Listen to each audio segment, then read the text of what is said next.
Bonsoir ou bonjour à toutes et à tous. La nouvelle mode dans le New Age chez les païens, ceux qui n'ont pas la foi, c'est d'ailleurs même pas une nouvelle mode, c'est une mode depuis les temps anciens, depuis les temps de Babylone et bien avant. On retrouve déjà cette envie païenne de vénérer les anges. Déjà en moins de 100 avant Jésus-Christ, on retrouvait cette envie païenne de vénérer les anges. Maintenant, avec la période que nous vivons au XXIe siècle, la religion a quasi disparu de notre société, en tout cas européenne. Et il y a résurgence de cette angiologie de gens qui vénèrent les anges en ne sachant pas qui ils sont, que font-ils, où ils vont et dans quelle étagère. Ce sont des gens généralement pseudo-spirituels, embarqués par une sorte de spiritualité du nouvel âge, volontairement ou involontairement ignorant des écrits saints, des écrits sacrés. Ils prient donc les anges sans les connaître. Ils font d'ailleurs entre eux de la même obédience, si vous voulez, de faux liens dus à leur imagination féconde et se suivent entre hurluberlus. Il est sûr que les païens ont aussi leurs anges et je le respecte. Ils ont aussi, et je crois surtout, leurs démons. Alors bon, les huluberlus vont chercher les 72 noms divins ou souffles divins, c'est-à-dire esprits divins, anges, que les sages de la Kabbale ont mis en exergue en étudiant la gamatria de l'Exode du chapitre 14 et 19-21. Dans ce chapitre, les sages de la Kabbale ont analysé, fait de la gematria, c'est-à-dire de la valeur numérique de chaque lettre, et ont trouvé différents noms divins. Et ces noms divins, ce sont des noms des anges. Cela a à voir d'ailleurs avec la capsule que j'ai faite sur la Merkaba. Donc, les gardes des sceaux, si vous voulez, des 7 cieux. Et ce sont essentiellement des noms divins et ils les ont adaptés à l'arbre des séphirotes. Ils ont fait des études avec le Zohar et entre sages juifs, ils ont fait des études pour savoir quel ange, quelle lettre appartenait à quel Dieu et enfin quel Dieu, à quelle volonté de Dieu, volonté divine. Quel message ils distillent, etc. Donc en fait, ces gens sages ont étudié dans le Zohar et ont fait de la Kabbale. Donc, premièrement, ces 72 soi-disant anges sont des esprits et des souffles divins. Et d'autre part, pour les étudier, il faut absolument connaître l'hébreu et la gamatria. Donc, ça n'est pas vraiment donné à tout le monde. Maintenant, avec ces 72 noms, ils nous inventent, ces huluberlus, des histoires rocambolesques de protecteurs, d'invocations ou que sais-je encore. Comment les contacter, faire des pentacles leur étant dédiés, en inventant des anges, des cristaux, des anges du parfum, des anges du chakra, des énergies chakriques, l'ange énergéticien, l'ange des planètes, etc. C'est évidemment complètement païen et ça n'a ni queue ni tête. Ça n'a ni queue ni tête, mais en plus, ça représente un danger réel d'invoquer ce qu'on appelle des démons. Donc, sans aucune connaissance aucune, ils nous font part de leur élucubration pseudo-mystique. Et c'est très, très, très dangereux.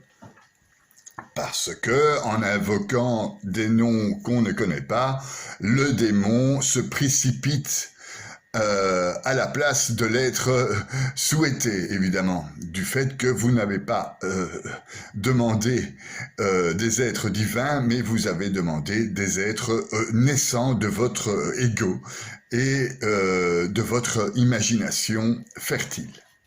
Je vais donc tenter, par cette capsule, de rectifier le tir. Je ne vais pas me faire que des copains, c'est clair, je ne vais pas me faire que des copains. Il est écrit à propos de la vénération des anges dans la Bible. En Apocalypse 22:8 par exemple, « C'est moi Jean qui entendais et voyais ces choses. Et après avoir entendu et vu, je me jetai aux pieds de l'ange qui me montrait cela pour me prosterner devant lui. Il me dit, non, ne fais pas cela, je suis un serviteur comme toi, comme tes frères les prophètes et ceux qui gardent les paroles de ce livre. Prosterne-toi devant Dieu. » Voilà, est-ce que les choses sont claires? Apocalypse 22. Mais nous le trouvons aussi dans Hébreux, l'épître aux Hébreux, en 1:13. Dieu a-t-il jamais dit à l'adresse d'un ange, siège à ma droite, jusqu'à ce que je fasse des ennemis un marchepied de ton trône? Les anges ne sont-ils pas tous des esprits chargés d'une fonction envoyés au service de ceux qu'ils doivent avoir en héritage le salut? Ce sont donc des esprits serviteurs et non des divinités.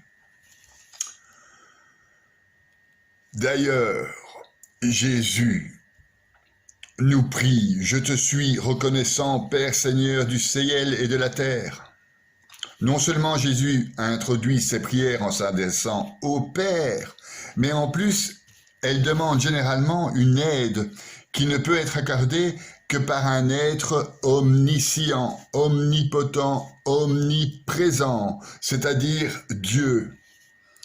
Yod He Vav He, celui qui s'est présenté à Moïse dans le buisson ardent. Il s'est présenté et Dieu dit à Moïse, « Je suis qui je suis.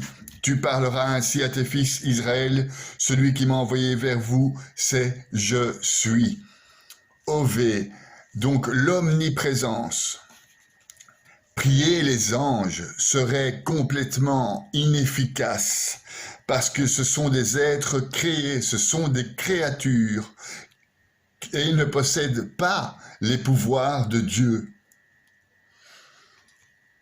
Donc Jésus prie ses disciples en Jean 17:26 et demande à Dieu le Père de les bénir abondamment en leur donnant notamment de les sanctifier, de les glorifier, de les préserver. Les anges n'ont tout simplement pas ce pouvoir. Ils ne peuvent pas nous sanctifier, ils ne peuvent pas nous glorifier et ils ne peuvent pas garantir un héritage. Adorer ou prier quelqu'un d'autre que Dieu relève de l'idolâtrie. Bon, alors, en 1 Timothée 2:5, en effet, il n'y a qu'un seul Dieu, il y a aussi qu'un seul médiateur entre Dieu et les hommes, un homme qui s'appelle Jésus-Christ. Il est l'unique médiateur entre les dieux et les hommes. Maintenant, les anges peuvent être aussi un médiateur entre les dieux et les hommes, à condition de savoir à qui vous vous adressez exactement. Sinon, vous faites de l'idolâtrie.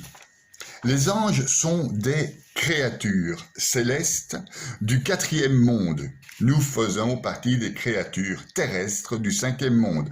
Donc, au 1er monde, la Dame Cameron, le 2e monde, les émanations, le 3e monde, les âmes, le 4e monde, les anges, et ensuite le 5e monde, les créatures. Nous sommes tous liés. Il serait idiot de nous séparer de Dieu. Donc nous sommes tous liés. Les anges sont le niveau spirituel, l'esprit, au-dessus, si vous voulez, le 4e monde, au-dessus de nous. Ils servent de messagers et de médiateurs, en effet. Ce sont des esprits. Ce sont des esprits messagers. Certains combattent, certains sont des protecteurs, d'autres des guérisseurs. Et la Bible indique à ce propos spécifiquement qu'on ne peut invoquer un esprit. En Deutéronome 18:10, on ne trouvera chez toi personne qui ne fasse passer son fils ou sa fille par le feu, personne qui scrute les présages ou pratique l'astrologie, incarnation ou enchantement, personne qui use de magie, interroge les spectres, les esprits et qui consulte les morts. Car quiconque fait cela est une abomination pour le Seigneur, et c'est à cause de telles abominations que le Seigneur ton Dieu dépossède les nations devant toi. Voilà que les choses sont claires, dépossède les nations devant toi. En Colossiens 2, ne vous laissez pas frustrer de votre récompense par ceux qui veulent vous humilier par un culte des anges et qui s'évadent dans des visions et se laissent vainement gonfler d'orgueil par des idées purement humaines. C'est en Colossiens 2. Est-ce que les choses sont claires, monsieur et mesdames les angéologistes de mes deux? Donc, vos visions ou certaines de leurs visions, on va parler d'eux, sont erronées. Ce sont des visions issues du New Age, où il fallait faire à la place d'être. Donc, ce sont des visions qui sont essentiellement charnelles, physiques, et pire, qui peuvent devenir carrément sataniques.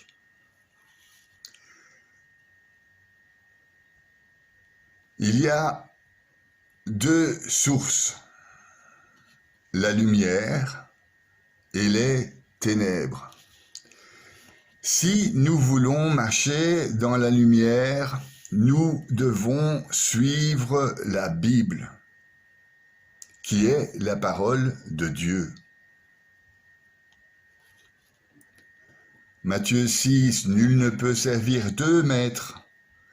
Il haïra l'un et il aimera l'autre, ou bien il s'attachera à l'un et méprisera l'autre.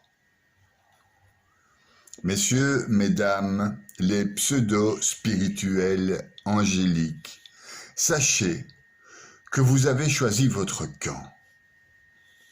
Alors maintenant, à vous de choisir d'y rester ou non. Galates 1, 8. Pourtant, si nous-mêmes ou si un ange du ciel vous annonçait un évangile différent que celui que nous vous avons annoncé, qu'il soit anathème.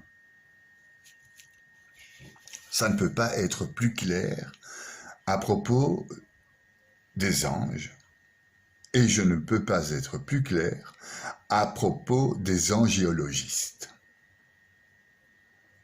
Quand vous priez les anges, dont vous n'avez aucune idée de l'origine ou de l'histoire réellement biblique, vous appelez la plupart du temps les démons qui n'attendent que l'appel de l'idolâtre pour le convertir à son monde.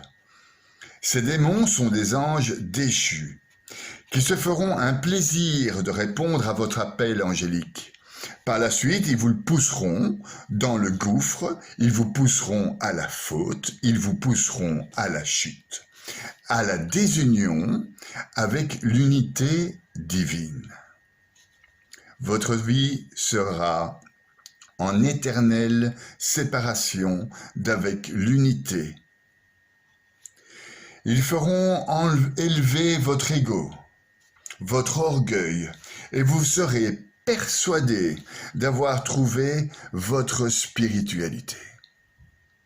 Vous avez alors créé votre propre Église qui n'est pas celle de Dieu, mais celle de Satan. 2 Corinthiens 11, 14. Cela n'a rien d'étonnant, Satan lui-même se déguise en ange de lumière. Il n'est donc pas surprenant quand ses serviteurs ainsi se déguisent en serviteurs de la justice de Dieu, ils auront une fin conforme à leurs œuvres. À bon entendeur, messieurs, mesdames, salut. Aller à l'encontre de la parole de Dieu vous pousse obligatoirement vers le mauvais, le malin. Adressez donc vous à Dieu. Alors il pourra envoyer ses anges pour vous aider. Si vous faites l'inverse sans connaissance du messager, c'est le démon qui s'invitera dans votre vie. Quelqu'un qui veut bénéficier du ministère des anges doit d'abord être un enfant de Dieu. Et dans cette sanctification, pour pouvoir être réconcilié avec son Père céleste par la rémission de tous ses péchés.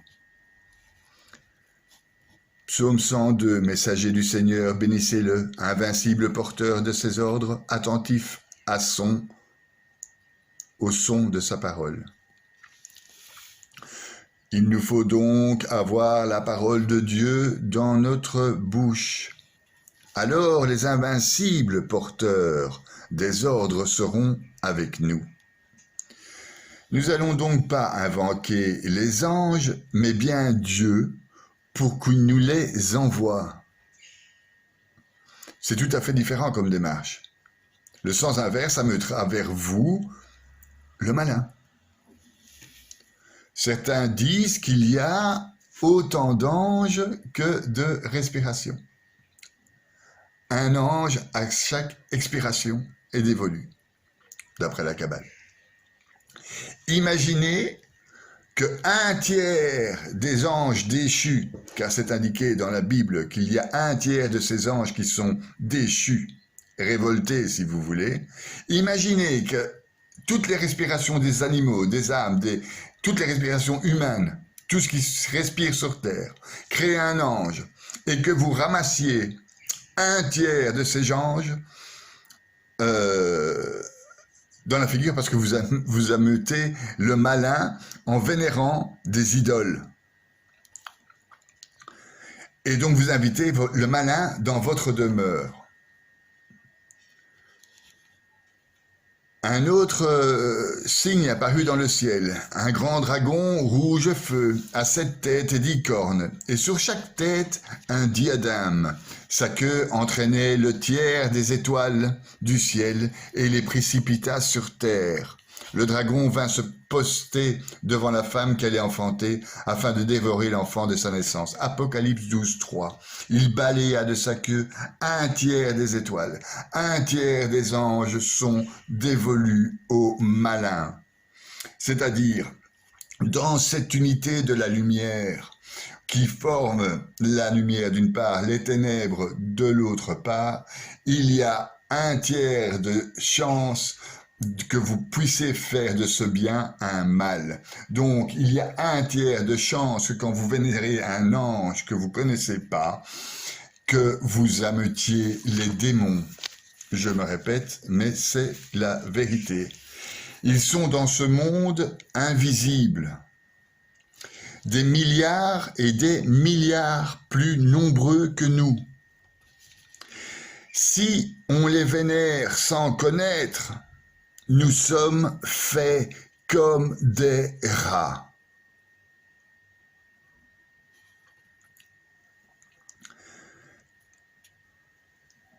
Je vais vous lire maintenant le livre d'Enoch, qui est à lui-même l'exemple et le récit de ce qu'ont fait les anges et cite là les anges principaux retrouvés dans la Bible. Quand les enfants des hommes se furent multipliés dans ces jours, il arriva que les filles de leur naquirent, elles étaient élégantes et belles. Et lorsque les anges et les enfants des cieux les eurent vues, ils en devinrent amoureux. Et ils se dirent l'un et l'autre, choisissons-nous des femmes de la race des hommes, et ayons des enfants avec elles. Et ils se choisirent chacun une femme, et ils s'en approchèrent, et ils cohabitèrent avec elles. Ils leur enseignèrent la sorcellerie, les enchantements, les propriétés des racines et des arbres. Et ces femmes conçurent et elles enfantèrent des géants, dont la taille était de 300 coudées. Ils dévoraient tout ce que le travail des hommes pouvait produire, et il devenu pour eux impossible de se nourrir. Alors ils se tournèrent contre les hommes eux-mêmes, afin de les dévorer. Alors, Michaël, Gabriel, Raphaël, Suriel et Uriel abaissèrent des cieux leur regard sur la terre, et ils virent les flots de sang qui la rougissaient, et les iniquités qu'ils commettaient. Et ils se dirent l'un et l'autre, c'est le bruit de leurs cris. La terre privée de ses enfants a élevé sa voix jusqu'aux portes du ciel. Et c'est à vous, ô essence céleste, c'est à vous que les âmes adressent leurs plaintes en disant « Obtenez-nous justice du Très-Haut ». Alors ils dirent à leur Seigneur et Maître, « Tu es le Seigneur des seigneurs, le Dieu des dieux, le Roi des rois. Le trône de ta gloire s'élève en toute éternité, et de toute éternité ton nom est sanctifié et glorifié. Tu es béni et glorifié à jamais. » Le livre d'Hénoch est une source pour ceux qui s'intéressent aux anges, primordial si vous ne voulez pas étudier la Gematria, c'est-à-dire faire 10 ans d'études. Avec les rabbins, c'est-à-dire être juif, en clair. Donc le livre d'Hénoch peut vous aider.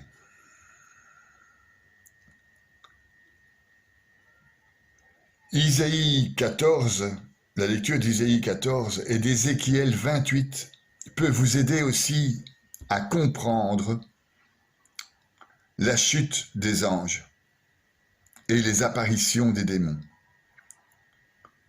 Je conseille donc à tous ces angiologues en herbe de lire Isaïe 14 et Ézéchiel 28.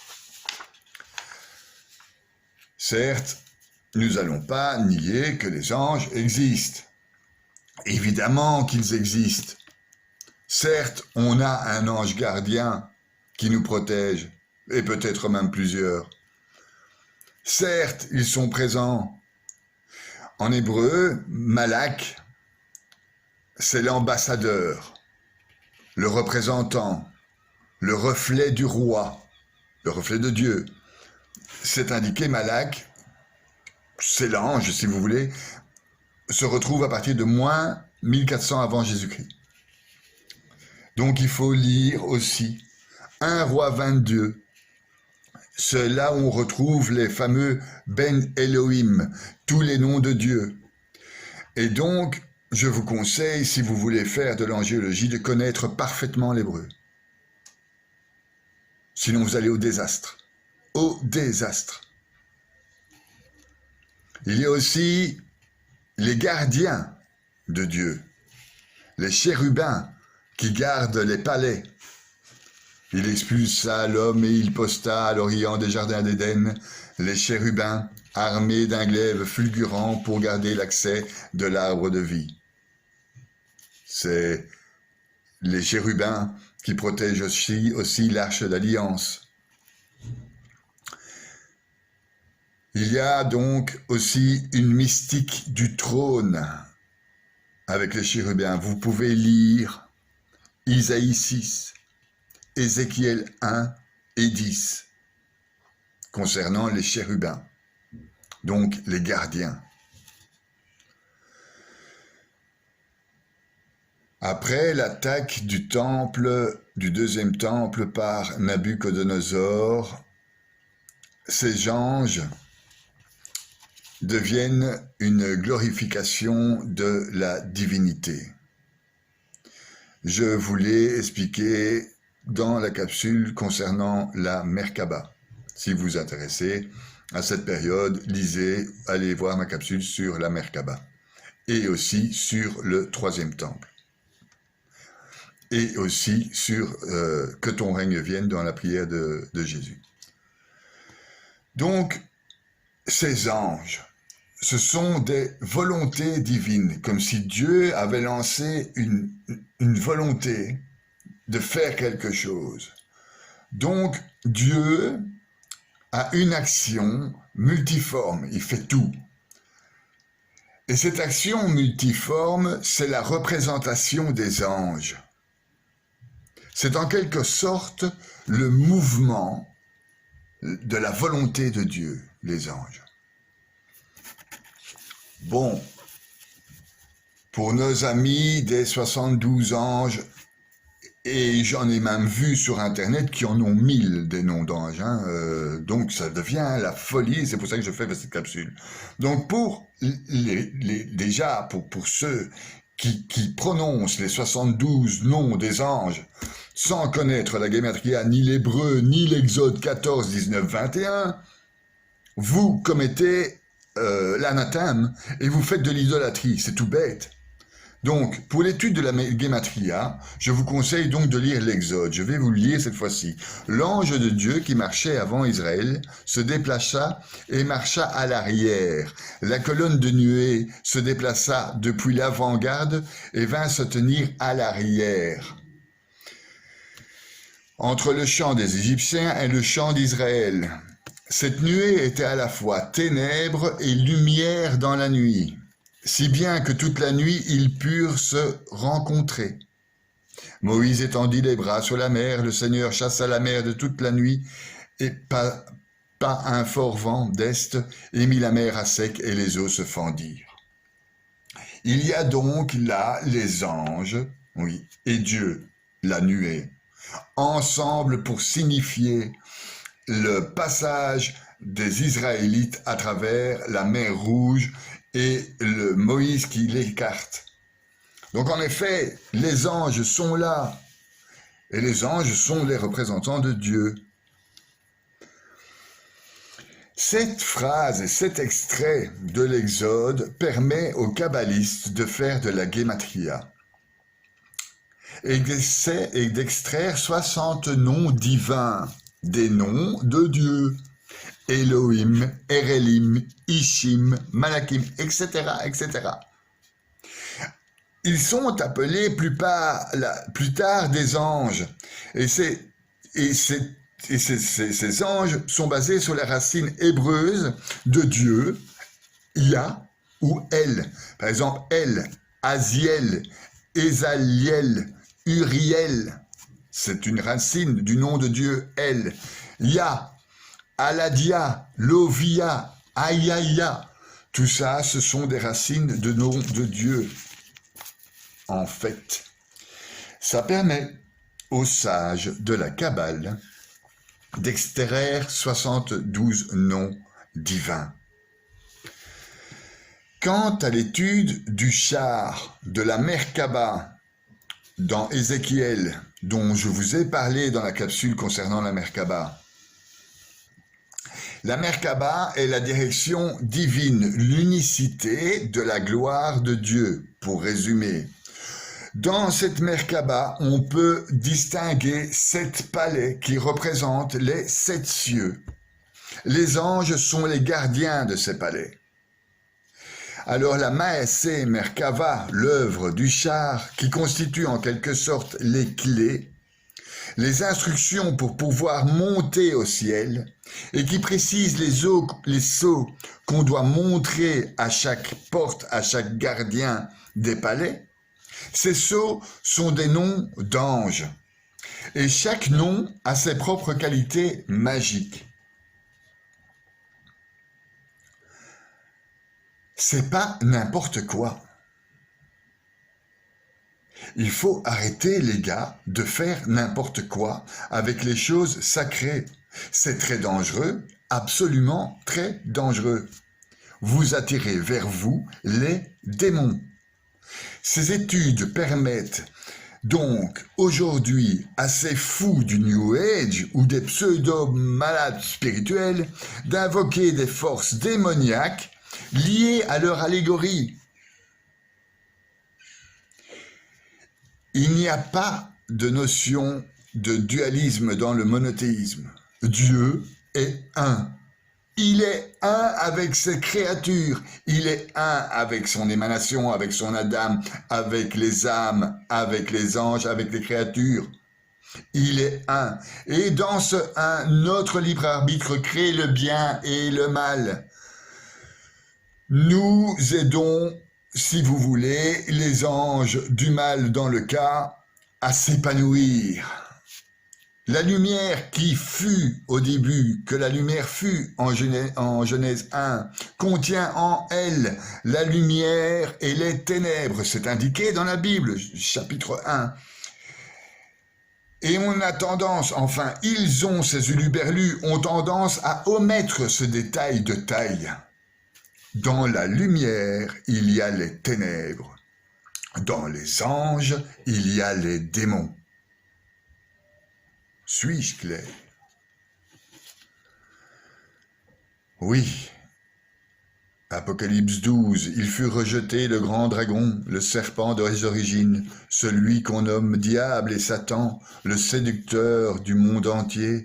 Il fut jeté sur la terre, et ses anges furent jetés avec lui. Le concile d'Aix en Provence, vers les années 1785, statue le fait qu'on ne peut pas inventer des noms d'anges. Et je rajoute pour ma part que il ne faut pas invoquer des anges dont on ne connaît pas la réelle fonction divine.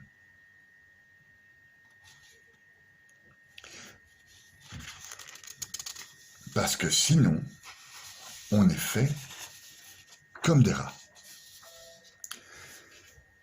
Saint Augustin dit à propos des anges, « Ange désigne la fonction, non pas la nature. Tu demandes comment s'appelle cette nature? La nature s'appelle esprit. Tu demandes quelle est la fonction? C'est ange.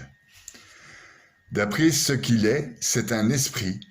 D'après ce qu'il fait, c'est un ange. De tout leur être, les anges sont des serviteurs et des messagers de Dieu, parce qu'ils contemplent constamment la face du Père qui est aux cieux. C'est en Matthieu 18, 10. Ils sont les ouvriers de sa parole, attentifs au son de sa parole. Psaume 103. En tant que créatures purement spirituelles, ils sont intelligence et volonté. Ils sont des créatures personnelles et immortelles, confère Luc 20, 36. Ils dépassent en perfection toutes les natures et les créatures visibles. L'éclat de leur gloire en témoigne, en Deutéronome 10.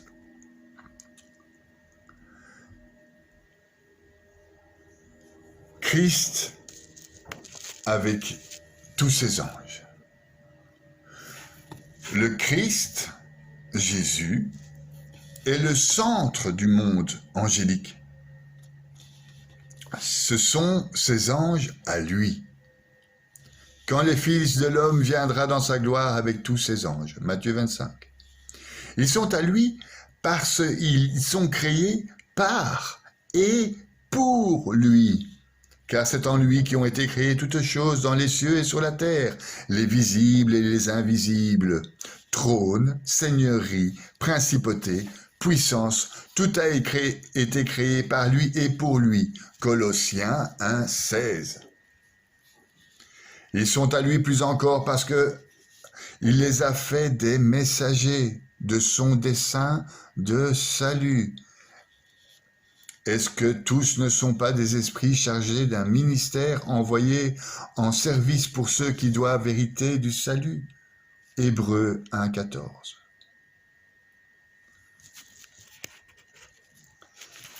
Grégoire le Grand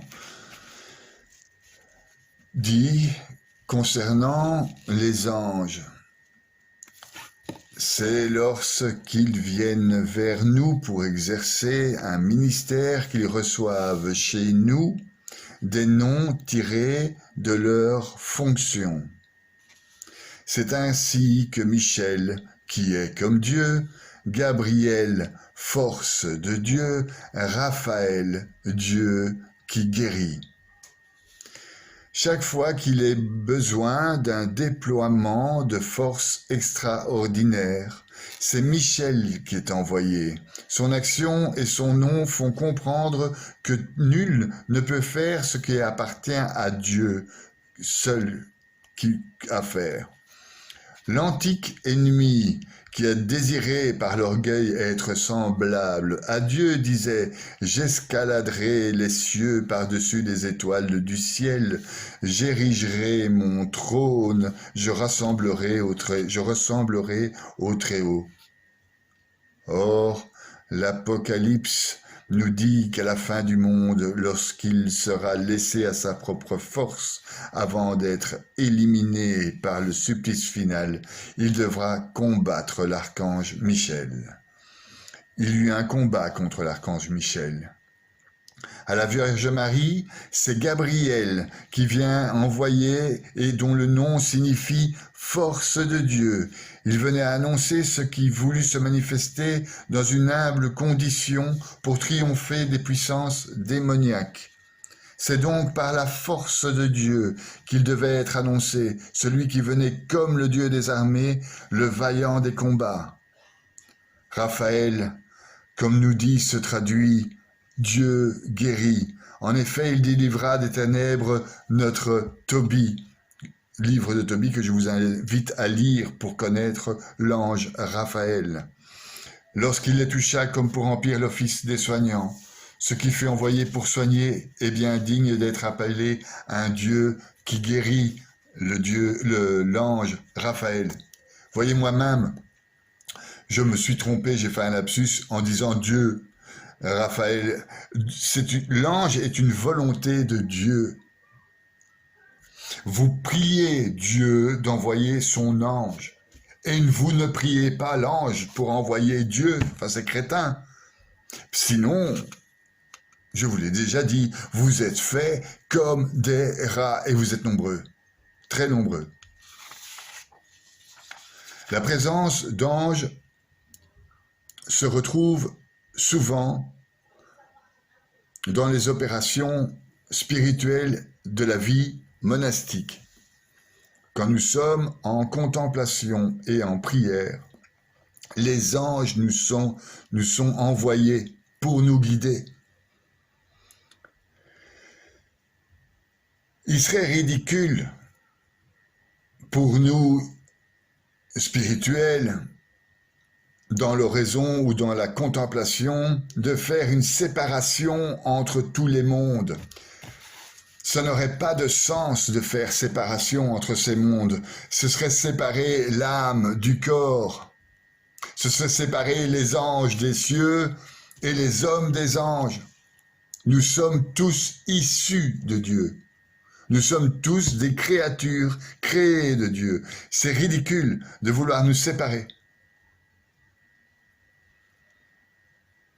Les anges sont faits, en fait, de 3 opérations spirituelles que nous devons atteindre dans cette vie.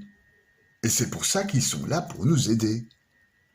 la purification, l'illumination, le perfectionnement, auquel les créatures sont censées être intégrées vers l'unité de Dieu.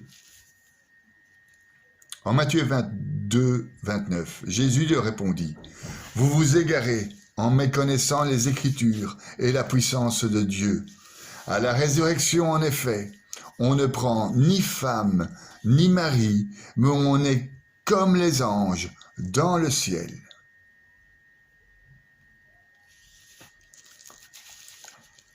Un autre écrit, à part évidemment le Zohar, la Bible, saint Thomas d'Aquin, etc., un saint qui a bien analysé la hiérarchie angélique, c'est saint Denis l'Aérophagite, pseudo-aérophagite. Donc ce n'est pas le saint Denis qu'on retrouve dans le Nouveau Testament, c'est un saint Denis venu plus tard. Saint Denis l'Aérophagite nous distingue 9 cœurs célestes répartis, donc 9 cœurs d'anges, répartis en 3 triades. Donc les 3 triades, c'est les opérations spirituelles dont je vous parlais dans la vie monastique. Donc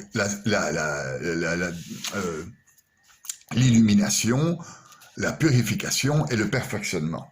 Donc commençons par la purification, disons. Donc saint Denis l'Aérophagite nous explique, il y a les séraphins, les chérubins et les trônes qui forment la première des hiérarchies angéliques. Acceptant la distribution de cette sainte hiérarchie, nous affirmons que tout nom donné aux intelligences célestes est le signe d'une propriété divine qui les caractérise, ainsi que tous les témoignages des hébraïsants, donc des Hébreux. Le mot séraphin signifie lumière et chaleur. Celui de chérubin signifie plénitude, science, débordement de sagesse. Il convenait sans doute que la première des hiérarchies célestes fut formée par le plus sublime des esprits, car tel est le rang qu'ils occupent par-dessus tous les autres. Dans un commerce immédiat et direct, la divinité laisse couler sur eux plus purement et efficacement les splendeurs de sa gloire et les connaissances de ses mystères.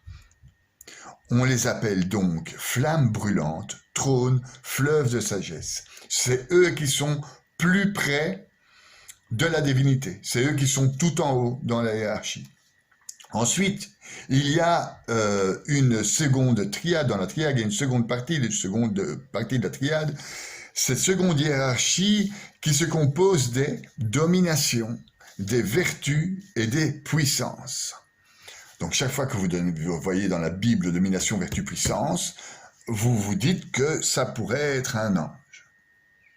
Le nom de ces célestes puissances, qui sont de même hiérarchie que les dominations et que les vertus, rappellent cet ordre parfait dans lequel ils représentent une influence divine et l'exercice légitime de leur sublime et sainte autorité.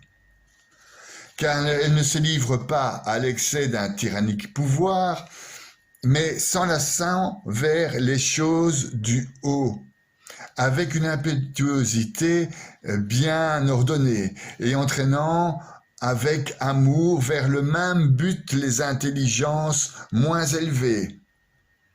D'un côté, elles travaillent à se rapprocher des puissances souveraines et principales, et de l'autre, elles réfléchissent sur les ordres angéliques par les admirables fonctions qu'il leur est donné de remplir. Ils sont le niveau supérieur de nos anges gardiens et de nos archanges. La dernière hiérarchie céleste, la plus proche de nous donc, est celle qui comprend les principautés, les archanges et les anges.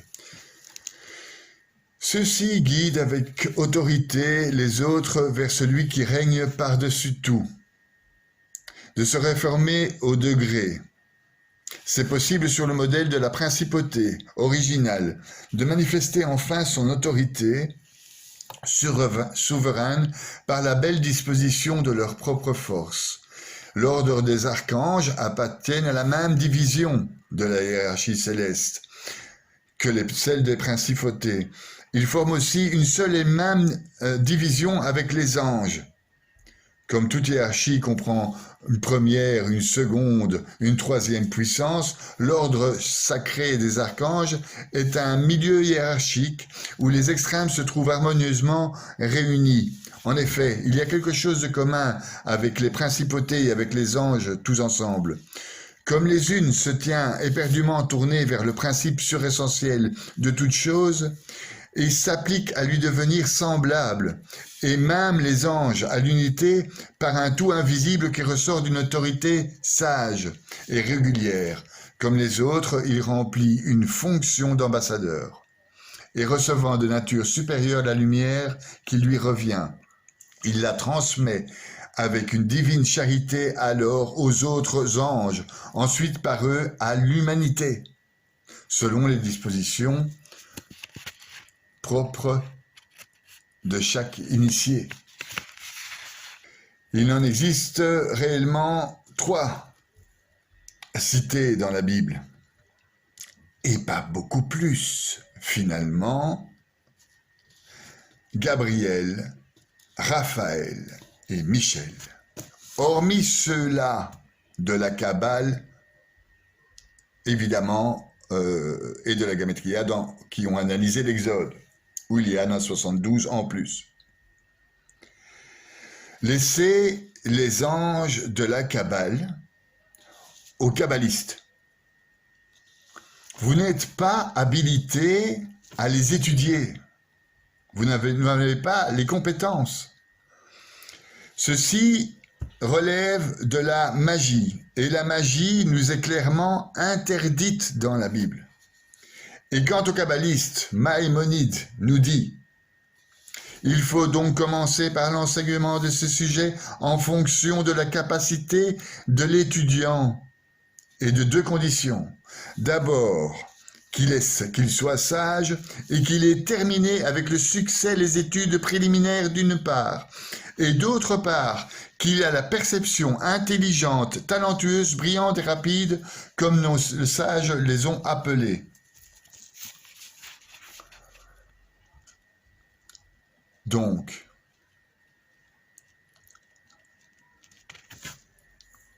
lisez la Bible, succès des études préliminaires. Lisez la Bible, les pères de l'Église, saint Thomas d'Aquin, saint Denis l'Aérophagite, et encore bien d'autres saints, avant de vouloir remplacer le Christ par des pseudo-anges tout droit sortis de votre imagination.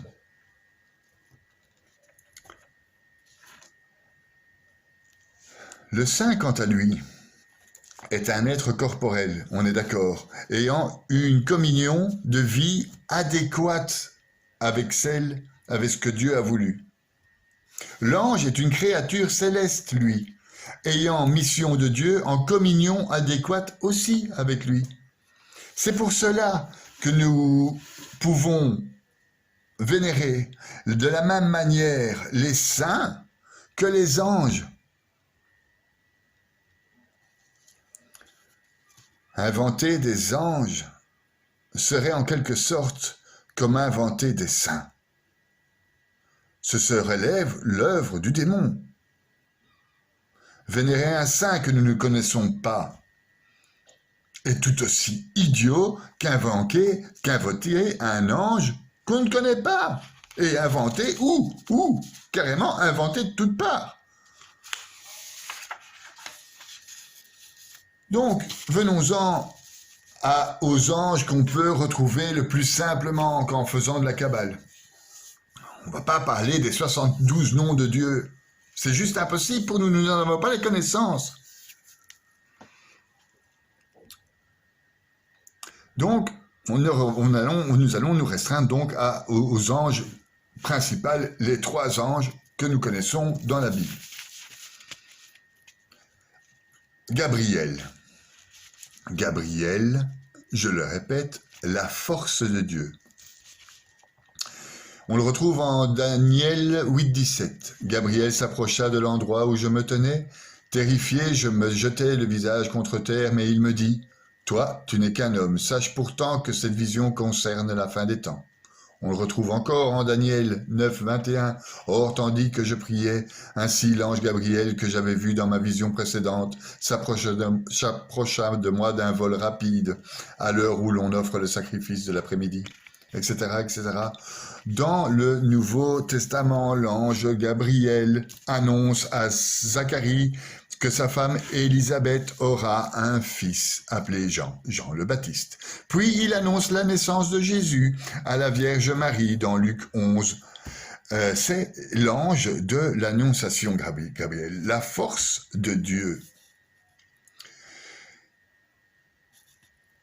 Ensuite, nous avons Raphaël. Raphaël est le Dieu qui guérit. Alors, on le retrouve dans le livre de Tobie, que je vous invite à lire en entier. Parce que Raphaël est envoyé par Dieu pour guérir la cécité de Tobie, le père de Tobie, et aider ce dernier à rencontrer Sarah, fille de Raguel. Il accompagne également le jeune Tobie dans son voyage. Il faut lire Tobie. Tobie, vous avez directement un contact avec Raphaël. Et donc, vous pourrez prier à l'aide aussi de Raphaël. L'Église honore Saint Raphaël comme le patron des voyageurs sur la terre, sur les mers et dans les airs. Le livre d'Enoch parle aussi de Raphaël. Je vous ai lu l'extrait tout à l'heure. Ensuite, nous avons Michael, qui est comme Dieu, qui combat Satan, qui combat les forces du mal dans l'Apocalypse entre autres, mais qui est aussi l'ange d'Israël que nous retrouvons en Daniel essentiellement dans la Bible, l'Ancien Testament, et que nous retrouvons dans l'Apocalypse. Alors, bon... j'ai fait moi-même quelques recherches concernant le fameux Métatron, l'ange de Keter, là en haut de la couronne, le mesureur. Alors, les sages de la Kabbale ont recensé notre fameux Métatron comme l'ange mesureur, l'ange qui mesure la distance entre nous et Dieu, etc. La mesure, l'ange qui mesure la grandeur du temple, voilà. Alors, l'ange Métatron, nous le retrouvons déjà à l'époque de Noé, dans son arche, il y avait un corbeau. Et ce corbeau, celui-ci fait aller-retour jusqu'à ce que les eaux soient retirées et laissant la terre au sec. En fait, le mesureur, il fait des allers-retours jusqu'à la terre. Voilà, voilà. C'est une allégorie de cet aller-retour que nous puissions faire vers Dieu, l'allégorie de l'aller-retour de Jacob sur son échelle. C'est le mesureur du temple d'Ézéchiel, et voici, il y avait un homme, son aspect était comme un aspect de bronze, il avait à la main une sorte de cordon de lin, ainsi qu'une canne à mesurer, il se tenait à la porte. C'est lui le mesureur, Métatron. Il mesure la distance qui nous sépare de Dieu. Et puis, bon, je pourrais pas vous laisser sur votre faim en ne citant pas Uriel, qui n'est pas indiqué dans la Bible comme on la connaît, mais qui est bien répertorié dans les écrits apocryphes. Entre autres dans le livre d'Esdras, le 4e, qui n'est pas repris dans la Bible, c'est bien dommage, mais c'est un livre apocryphe que je vous conseille de lire. Uriel serait là indiqué comme l'ange de Jean-Baptiste. D'après Enoch, je vous ai lu le passage tout à l'heure, il apparaît lors de la chute des anges, quand les anges se sont mariés avec les femmes humaines. Alors, je vous relis l'extrait, alors Michaël, Gabriel, Raphaël, Suriel, Uriel abaissèrent des cieux leurs regards vers la terre et virent des flots de sang qui rougissaient les iniquités qu'ils commettaient. Voilà, je m'arrête ici pour l'angéologie. parce que c'est tout ce que j'ai étudié. Et c'est tout ce que je connais et dont je peux vous parler en connaissance de cause. Donc, je vous conseille vivement, messieurs et mesdames, les angiologues, gistes, ou je ne sais comment vous appeler, à part, je vais le tenir pour moi, le mot que je pense, je vais le tenir pour moi, c'est mieux. Donc je vous conseille à tous de lire la Bible. Pseudo-Saint-Denis, l'Aérophagite sur la hiérarchie céleste, le Zohar concernant l'Exode 14, le premier livre d'Enoch, les apocryphes d'Esdras 4 et ainsi que les autres apocryphes, entre autres l'apocryphe de Marie Bandelin qui parle aussi des anges, et la somme théologique de saint Thomas d'Aquin, enfin pas toute la somme, uniquement ce qui concerne les anges, je crois qu'il y a 400 pages. Donc, je vais citer ici, pour finir, mon étude, saint Thomas d'Aquin. Les substances incorporelles sont intermédiaires entre Dieu et les créatures corporelles. Or, en regard de l'un des extrêmes, l'intermédiaire fait figure de l'autre extrême. Ainsi, le tiède est comparé au chaud, il paraît froid. C'est pour cette raison que saint Jean Damascène dit que, comparé à Dieu, les anges sont matériels et corporels. Ce n'est pas parce qu'ils ont en eux quelque chose de la nature corporelle qu'ils le sont. Au sens large, ils embrassent aussi les actes d'intelligence et de volonté. On peut donc dire que l'ange est une substance toujours en mouvement, en tant qu'il est toujours un acte d'intellection. Ces écrits, une fois lus, une fois compris, une fois réexaminés, en tant qu'allégorie du discours divin,